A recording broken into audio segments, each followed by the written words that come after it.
Cawapres nomor urut 1 Muhaimin Iskandar alias Caimin melakukan kampanye terbuka terbatas di Kabupaten Kudus akhir pekan kemarin.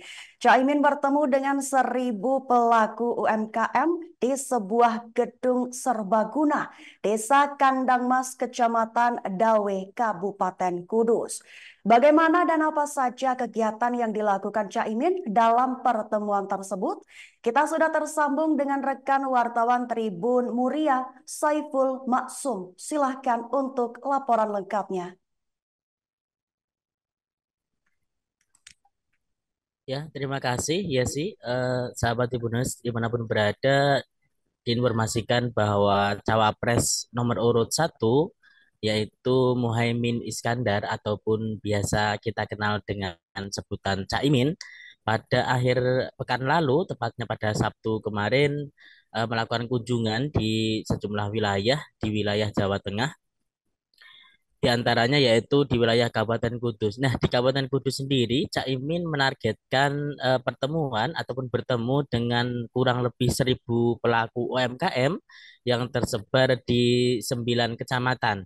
Eh, Fokus pertemuan ditetapkan ataupun dilaksanakan di salah satu gedung serbaguna yang berada di Desa Kandang Mas, wilayah dari Kudus bagian atas. Nah, di sini pelaku UMKM yang diajak bertemu dengan Caimin memang tidak hanya eh, pada sektor kuliner, kemudian ada juga pada sektor fashion, juga sektor-sektor lainnya yang menjadi sektor unggulan yang ada di wilayah Kabupaten Kudus.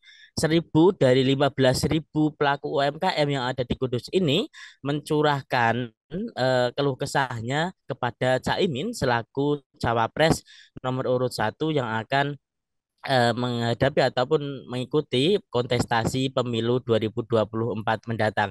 Di antaranya yang dikeluhkan oleh masyarakat kepada Caimin adalah dari sektor permodalan, kemudian ada dari sektor branding program, kemudian branding produk ya maksud saya, kemudian sektor marketing hingga sektor-sektor lain yang mendukung UMKM naik kelas.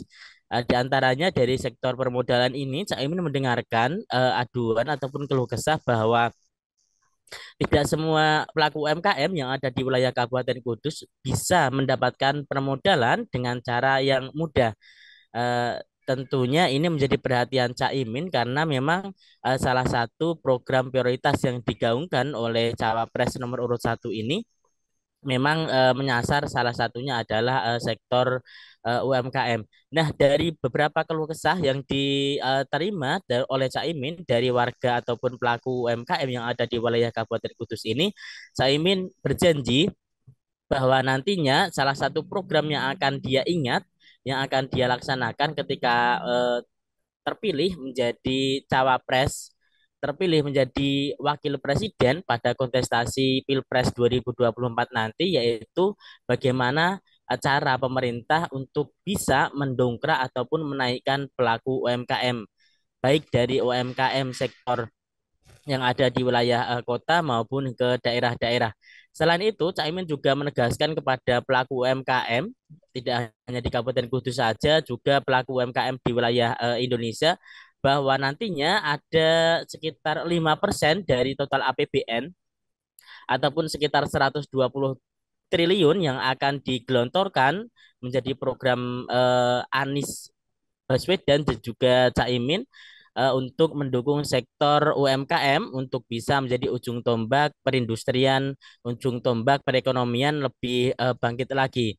Selain itu, Caimin juga menegaskan dalam wawancaranya bahwa pemerintah Indonesia nantinya akan menyiapkan program-program khusus yang bisa mendorong pelaku UMKM bisa naik kelas, pelaku UMKM bisa global ya, tidak hanya market penjualannya di wilayah daerah ataupun wilayah nasional saja, namun didorong untuk bisa ekspor produk-produk ke mancanegara. Salah satunya dengan mengadopsi politik perdagangan dari Cina yang diadopsi, yang dimodifikasi ke Indonesia.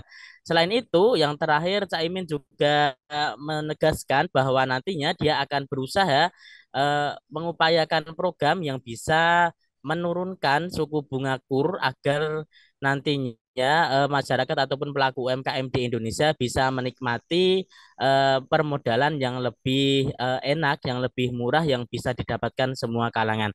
Demikian yang dapat kami laporkan, kembali ke studio. Baik, terima kasih untuk informasi lengkapnya. Silahkan bertugas kembali. Dan wartawan kami telah menghibur wawancara dengan Muhaimin Iskandar, Cawapres nomor urut 1. Berikut tayangannya untuk Anda. UMKM nanti kalau misalnya Amin ini menang akan dirombak secara total. Tapi kalau kita lihat ini kan Gus, sampai sekarang masih banyak juga ternyata harga-harga UMKM ini lebih tinggi daripada harga-harga barang-barang di luar negeri. Bagaimana Gus? Memang politik perdagangan yang dilakukan oleh Tiongkok dengan menjual barang lebih murah itu menjadi tantangan tersendiri. Tetapi kita bisa mulai dengan meningkatkan produksi dalam negeri yang berkualitas dengan murah harganya. Itu tidak mungkin sendiri, tetapi juga harus bantuan dari pemerintah. Karena apa? Harus agak massal. Kalau sifatnya massal, yang dilakukan oleh Tiongkok itu jumlahnya besar, maka harga margin keuntungannya kecil tapi jumlahnya besar massalnya. Itu strategi yang bisa kita contoh. Kita bisa semacam mengikuti dengan modifikasi konteks keindonesiaannya. Tapi yang lebih penting dari itu adalah belum ada langkah-langkah yang masif ya, yang lebih komprehensif dari atas dan bawah. Download Tribun X sekarang, menghadirkan lokal menjadi Indonesia.